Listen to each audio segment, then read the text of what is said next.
बस आइए।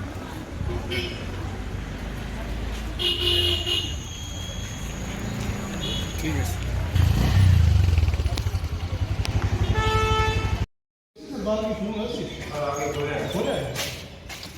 पूरी ट्यूब जा रही है ना, सारी सांसें इसलिए अंदर जाएंगे इसके।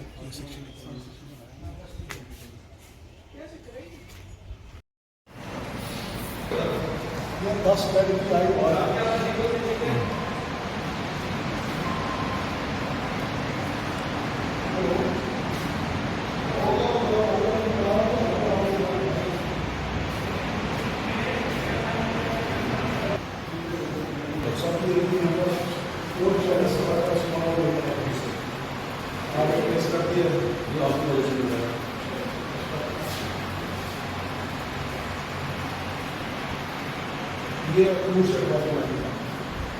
ये सारा सर की वजह से ही आया है सामान सारा।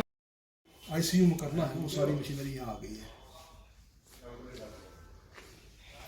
ये बहुत ही सिक बच्चा जो है, इससे थोड़ा कम जो है HD साइड है, 8 बेड उसमें। ये फुल्ली ट्यूबुलर AC लगी है इसमें। ये ऊपर जितना भी है सर,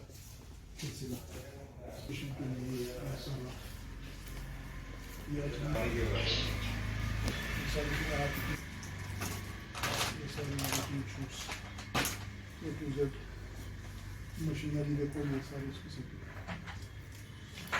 बच्चों को जो भी से करना है मॉनिटर करने के लिए उनको स्टेटस दिखाने, जो टीवी की तरह कार्डियक मॉनिटर है, ये इन्फ्यूजन पंप्स, ये क्या चीज़ है, वेइंग मशीन अलग से, तो हर एक चीज़ यहाँ पर लग चुकी है।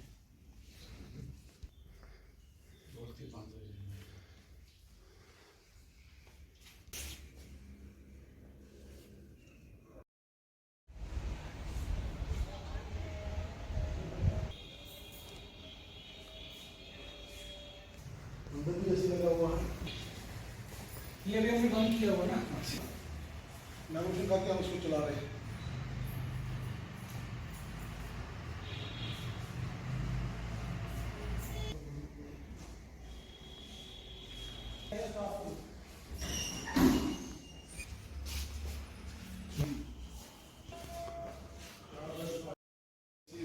उसका सेपरेट होगा मशीनरी दवाई के रख रखाव के लिए फ्रिज, वेंटिलेटर्स, बाकी ये बच्चे के necessity. Medical superintendent doctor doctor साहब बताएंगे कि सारी फैसिलिटी जिला हॉस्पिटल में है, तो किस तरह की नई फैसिलिटी आपने इस वक्त यहाँ पे है और क्या कहेंगे आप इस बारे में? थैंक यू, आपने मौका दिया कि हम हॉस्पिटल की डिफरेंट चीज़ें जो हैं वो आपके साथ शेयर करें, जिससे पब्लिक भी इसके बारे में अवेयर हो सके। यूँ तो बहुत सारी चीज़ों की आपका बगा मैं आप मीडिया लोगों का बहुत शुक्रगुजार हूँ कि आप ये हाईलाइट करते रहते हो कि ये चीज़ें अवेलेबल हैं लोगों की जानकारी के लिए। तो आज हम बात करेंगे कि इस वक्त जो 50 बेड गवर्नमेंट ने और इस हॉस्पिटल में इंक्रीज़ करने के लिए दिए हैं, और वो किसी की एडवांस सर्विसेज के लिए है, जिसमें हमारा एक तो 42 बेड का बच्चों के लिए सेटअप बना है, तो 8 बेड्स का जो है वो हमला औरतें जो हैं उनके लिए है। ये कुल मिलाकर 50 बेड बनते हैं। ये एडवांस सर्विसेज में इसलिए कह रहा हूँ कि ये ICU लाइक सर्विसेज हैं, जो ICU में इक्विपमेंट मशीनरी चाहिए वो वहाँ पर अवेलेबल है, और इंफ्रास्ट्रक्चर गवर्नमेंट ने बना दिया है। ये सारा हुआ है कोविड के रिस्पांस में। ERCP सेकंड एक कोविड का इनिशिएटिव था, जिसमें हेल्थ सिस्टम को स्ट्रेंथन करने के लिए उन्होंने हमारे डिस्ट्रिक्ट हॉस्पिटल पुंछ को भी लिया था, जिसमें ये 50 बेड हमारे इंक्रीज होने जा रहे हैं और बन गए हैं ऑलमोस्ट। अभी हम आपको दिखाएंगे भी उनको। उसमें एक तो हमारा पीडियाट्रिक्स की मैं ये कहूँगा कि यहाँ पर हमारे पास पहले सिर्फ पीडियाट्रिक्स के 2 वार्ड हमें दी हुई थी, तो उनमें 20 बेड थे। अब जो नया बना है तो उसमें हमारे 30 बेड का फुल फ्लैग पीडियाट्रिक्स वार्ड एक बनी है, जिसमें मशीनरी, इक्विपमेंट, इंफ्रास्ट्रक्चर हर चीज़ लग चुकी है। इमरजेंसी के ऊपर ये कम्प्लेक्स हमारा तैयार हुआ है। उसी के साथ हमारा उससे एडवांस जो ICU है बच्चों का, उसमें दो चीज़ होते हैं, एक HDU होता है, एक ICU है।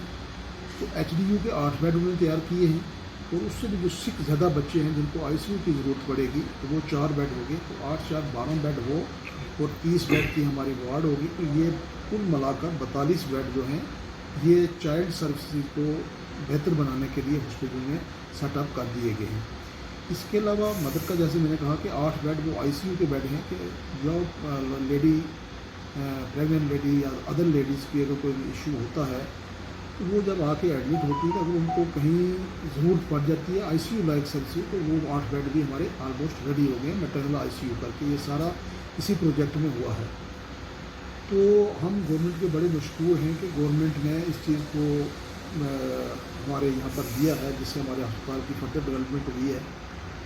अब साथ में इसके कुछ स्टाफ की ज़रूरत है, जिसके लिए भी गवर्नमेंट ने हमें यहाँ पर हमसे डिमांड ले ली है, और ऑलमोस्ट इसको करके Indian public health standard. Indian public health standard में जैसे कहीं भी आप इंडिया के किसी डिस्ट्रिक्ट अस्पताल में चले जाएँ तो वहाँ पर जो सेटअप है वही गवर्नमेंट चाहती है कि हमारे इस रिमोट एरिया में पहुँच के हॉस्पिटल में भी दी जाए।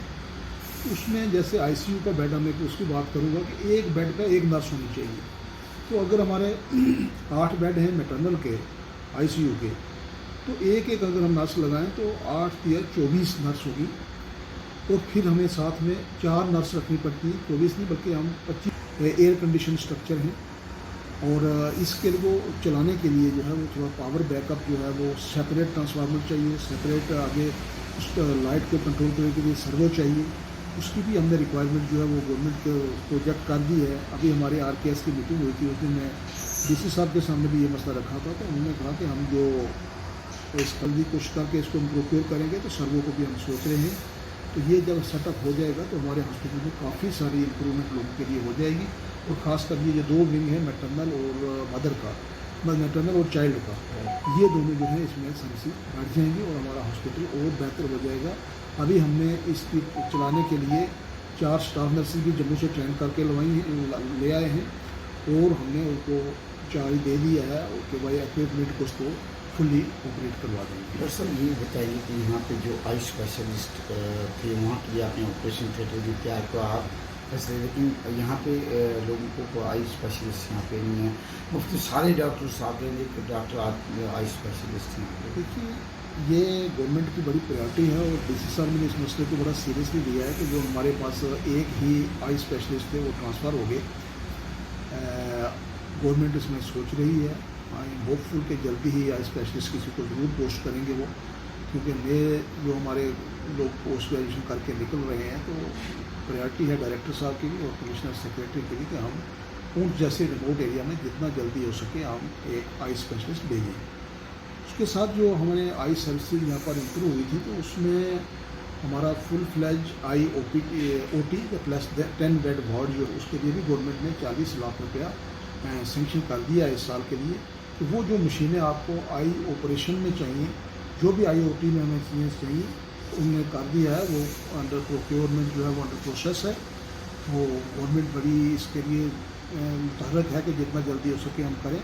अब हमें एक ही प्रॉब्लम है उसकी आई स्पेशलिस्ट की, तो आई एम होपफुल 2-3 बार हमने रिक्वायरमेंट दी है, जिस साहब ने स्पेशल लेटर लिखा है कि भाई जल्दी वो हमारी भी डिमांड फुलफिल हो जाएगी।